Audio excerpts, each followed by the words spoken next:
想喺坦洲買樓，睇嚟睇去都睇唔啱，唔使灰心。呢個禮拜日坦洲就有新房源加推啦，而且今次仲係坦洲嘅天花板佳景康城。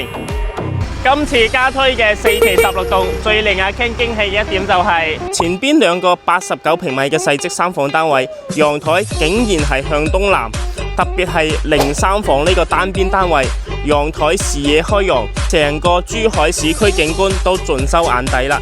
咁你拉開窗簾望出去，心情會唔會特別美麗呢？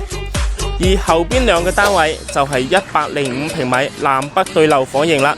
想知道呢4個單位應該點樣揀？可以留意我下一期視頻。如果你想要樓盤資料，阿 Ken 都已經整理好晒，評論區打3個6問我攞。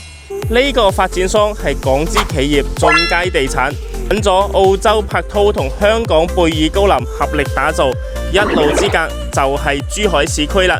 山姆超市嘅位置都係肉眼可見。呢度返香港仲有專車俾你搭。